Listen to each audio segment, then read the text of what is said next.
જય ગૌ માતા. બગદાણાની નજીક કળમોદર ગામની ભૂમિ ઉપર આપણા સનાતન ધર્મની એક આસ્થાનું એક ધામ ગૌધામ બનવા જઈ રહ્યું છે.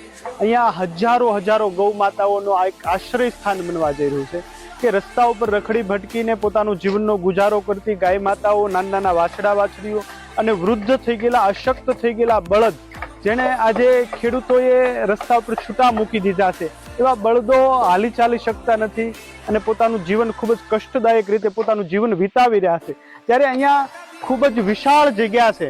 અહીંના કળમોદરના ક્ષત્રિયોએ 200 વીઘા જેટલું જમીનનું અહીંયા દાન કર્યું છે. આશ્રમને, ટ્રસ્ટને દાન અર્પણ કર્યું છે. તો અહીંયા એક અંતરિયાળ વિસ્તાર છે, ખૂબ જ બહુ મોટી વિસ્તાર છે. અહીંયા 200 વીઘા જેટલી જમીન છે, એની ઉપર બહુ મોટું ગૌધામ બનવા જઈ રહ્યું છે. ગૌ માતાનું એક આશ્રય સ્થાન બનવા જઈ રહ્યું છે.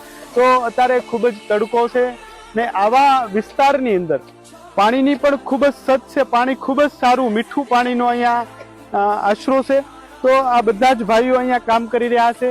કોઈ પોતપોતાની સેવાઓ અર્પણ કરી રહ્યા છે.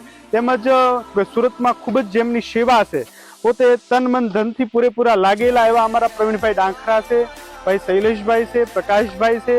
વ્રજવલ્લભ ગૌશાળા તરફથી ખૂબ જ અહીંયા આખું શેડનું ખૂબ જ મોટું યોગદાન પોતે આપ્યું છે ને બહુ જ મોટા વિસ્તાર પર કામ થઈ રહ્યું છે. તો આપ પણ આ કાર્યમાં ગૌ માતાની સેવા માટે આપ પણ કોઈ પતરાનું દાન કરી શકો, આપ બેલાનું દાન કરી શકો. અહીંયા પોતપોતાની સામર્થ્ય પ્રમાણે પોતપોતાની શક્તિઓ અહીંયા આની અંદર લગાડી શકો છો. તો આપણા એક સનાતન ધર્મનું, હિન્દુઓનું એક આસ્થાનું ધામ બને અને ગૌ માતા રસ્તા ઉપર રખડી ભટકીને પોતાનું જીવન જે ગુજારે છે એ પોતાનું એક આશ્રયનું એક સ્થાન બને, એવા આશયની સાથે આ કાર્યનો આરંભ કર્યો છે. તો આપની અનુકૂળતાએ અહીંયા દર્શન માટે આવી શકશો, આપ જોવા માટે આવી શકશો. ખૂબ જ અંતરિયાળ સ્થાન છે. માતાજી કમળાઈમાં બિરાજે છે. આ બાજુ બજરંગદાસ બાપાનું ધામ છે, શાંતિરામ બાપુનો પણ અહીંયા વિશ્વાસ છે. તો આ એક બહુ સંત ભૂમિ છે, સિંહોની ભૂમિ છે. એની વચ્ચે ખૂબ જ ગૌ માતાઓ વચ્ચે રહી શકશે.